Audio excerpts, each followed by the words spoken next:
లేదు, చాలా బాధాకరం సార్. రైట్. ఇదే విషయంపై ఒకసారి కల్పన గారి దగ్గరికి వెళ్దాం. కల్పన గారు, ప్రస్తుతం ఏదైతే మనకు శ్రీదేవి మేడం గారు చెప్పారో ఖచ్చితంగా బస్సులకు సంబంధించిన సౌకర్యం కల్పించకుండా వారిని నానా ఇబ్బందులు పెడుతూ వారిని ఉచితాల పేరిట మోసం చేస్తున్నారని చెప్తున్నారు. ఈ విషయంపై ఇంకొక విషయం మనం జోడించదలుచుకున్నాం. ఏంటంటే ఇప్పుడు ఎవరైతే మహిళా కండక్టర్లు ఉన్నారో ఆ మహిళా కండక్టర్లకు సంబంధించిన కూడా ఒక మహిళలు ప్రయాణం చేసేటప్పుడు మహిళా కండక్టర్లు కూడా అసభ్యంగా ప్రవర్తిస్తున్నారు, చికాకు పడుతున్నారు. మీకేం పని లేదా అండి, మీరు ఇక్కడి నుంచి ప్రయాణం చేయడానికి? అలాంటి ఓ భాష మీరు ఇంతకుముందు చెప్పినట్టుగా మహిళలు సైతం అదే భాషను ఉపయోగిస్తున్నారని చెప్తున్నారు. ఈ విషయంపై మీరు దీన్ని ఎలా తీసుకుపోతారండి? ఇప్పుడు ఎక్కడికన్నా వెళ్ళాలంటే సార్, ఆడవాళ్ళకి ఆడవాళ్ళే శత్రువులు అన్నట్టుగా ఒక బస్సులు ఎక్కితే ఆడోళ్ళు కొట్లాడుకోవడం ఒకటి, కండక్టర్లు తిట్టడం, ఏందమ్మా పోండి వెనక పోండి అన్నట్లా దొబ్బేయడము జనాల్ని.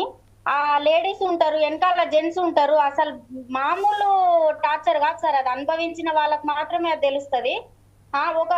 ఒక కండక్టరే ఉన్నాడు అనుకోండి, ఆ మగాయనే ఆడోళ్ళ లోపల నుంచి వెళ్ళి టికెట్లు తీసుకోవడం అతనికి కూడా భారం. ఆయన ఇక్కడ తాకుతాడు, అక్కడ తాకుతుండు, ఎక్కడెక్కడో ఇక అంతా అవి తిట్లు పోయి ఒకవేళ మధ్యలో ఎక్కడన్నా దిగి సార్ ఈ ఊరికి ఎక్కడికి వస్తుంది బస్సు ఎప్పుడు వస్తుంది అంటే అక్కడ కూర్చున్న వాళ్ళు ఏం చెప్తారు, ఏ వస్తుందమ్మా ఎలాంటి ఆడ కూర్చోండి అక్కడికి వస్తుంది కదా అంటే మరి అసలు విలువ లేకుండా సార్. కనీసం 50-100 రూపాయలు పెట్టి ఒక ఆడవాళ్ళు ఇంతకు ముందు అయితే ప్రయాణాలు చేయలేదా సార్? వెళ్ళినాం కదండి. ఇప్పుడు ఆ 50-100 స్తోమత లేనట్టుగా కూడా మరీ దిగజార్చేసింది సార్ ఆడవాళ్ళను. ఈ పేద మధ్య తరగతి వాళ్ళని ఇంకా తొక్కి అంచివేతనే ఇది. ఆడవాళ్ళని ఎవరిని పైకి తీసుకొచ్చేది ఎలాంటి లాభం లేదు సార్. దీంతో ఆడవాళ్ళను మొత్తం అంచివేతి ఆడవాళ్ళకు విలువ లేకుండా అయిపోయింది సార్. ఈ ఫ్రీ బస్సు పెట్టి అవసరమా సార్? ఇది అడిగిరా సార్ జనాలు? ఫ్రీ బస్సు అవసరం ఉన్న వాళ్ళు వెళ్తారు కదా సార్. అట్లాంటిది ఒక ఎమర్జెన్సీకి వెళ్ళాలంటే ఇక్కడ ఇరుక్కుపోతారు సార్. ఇప్పుడు ఆ ప్రయాణం కూడా లేకుండా అయిపోయింది. మొత్తం ఆడవాళ్ళని ఎక్కడ తిరిగి కూడా వాళ్ళు ఏదైతే ఓట్ల కోసం ఆడవాళ్ళు అనుకున్నారు కానీ అదంతా కాదు సార్. మొత్తం వ్యతిరేకత అయిపోయింది.